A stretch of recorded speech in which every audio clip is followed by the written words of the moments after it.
Poďte si spríjemniť piatok 13. reportážami zo života. Tá prvá vás určite pobaví, slabších jedincov možno aj jemne pobúri. Tak, dobrý večer. Faríci tvrdia, že majú vlastnosti zvierat, za ktoré sa prezliekajú. Okrem kostýmov si obliekajú obojky a chvosty. 22 cm podpätky poriadne skomplikovali moderátorke Hlasu Československa prvé finále. Aj napriek vozíku sa z Matúša stal športovec. Jeho snom je byť najlepším športovcom v histórii Paralympiády.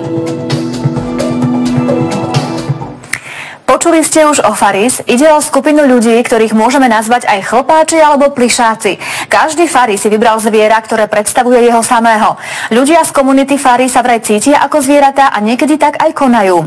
Často ide aj o kreslené postavy alebo vymyslené veselé zvieracie postavičky. Niektorí Faris si obliekajú kostýmy zvierat, iní na znamenie nosia obojky alebo chvosty. Trochu uletené však.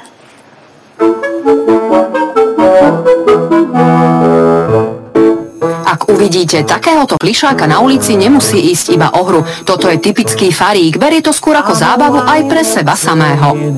Pravidlo komunity, alebo také nepísané v podstate je to, že každý jeden člen si vytvorí svoje ako keby zvieracie alter ego.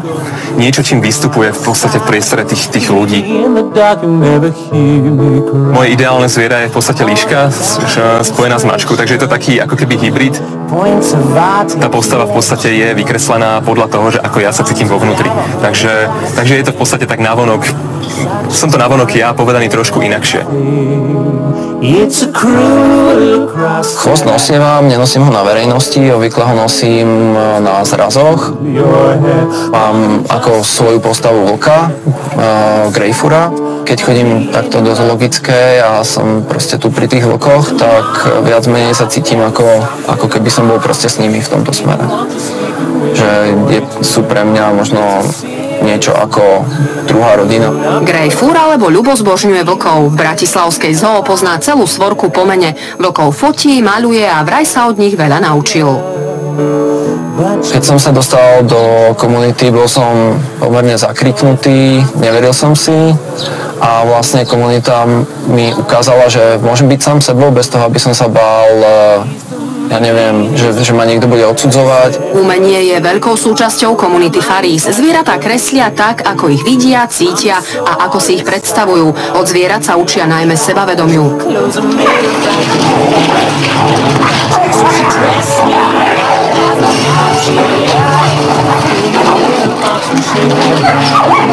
Možno, že je to aj o tom, že si hovorím občas, že ako by ten vlk zareagoval, alebo ako by som mal reagovať ako niekto s nejakým postavením, alebo tak.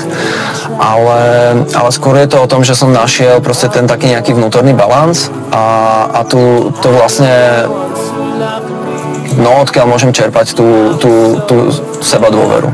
Ja som si vytvoril tú postavu na základe svojich vlastných charakteristík. Hľadal som nejaké zviera, ktoré by ma najlepšie vyjadrovalo. S tým, že som fascinovaný, že ma od malička fascinujú kreslené filmy a tak ďalej, tak som si vytvoril práve tú postavu z tohto sveta. Faris má prívržencov na celom svete. Do tejto komunity patria ľudia vysoko vzdelaní, ale aj umelci. Pre niektorých ide len o zábavu, iní to berú ako životný štýl. V momente, keď ten človek sa do toho oblečie a proste ide medzi ľudí, tak v podstate ako keby hrá tú postavu a je to ponúka to také viacej možností, interakcie. Takže človek si v tej roli tej postavy dovolí viacej v okolí, než by si normálne dovolil, ale myslím, že to je definované tým, že aj to okolie vidí vás v momente inakšie. Faríci v kostýmoch bežne nechodia do spoločnosti. Niektorí nosia chvosty, iní napríklad tričká z potlačových zvierat, zvieracie prívesky alebo obojky. Ja nosím trička vlčie. Sú faríci, ktorí nosia obojky, pretože nie ani tak z toho dôvodu, že by boli psi alebo niečo podobného, ale skôr z tej príslušnosti k zvieratám, pretože obojok je predsa len vec, ktorú si ľudia spájajú so zvieratami. Niektorí na nich pozerajú s odstupom, faríci však nikomu neubližujú, zvieratá pre nich veľa znamenajú. Napriek tomu však vedú bežné životy aj vzťahy.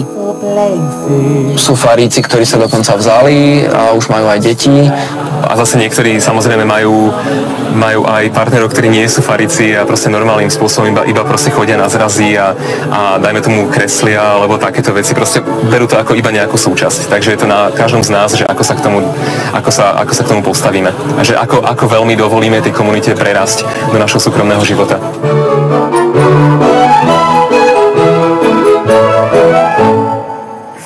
Hlas Československa je v niektorých momentoch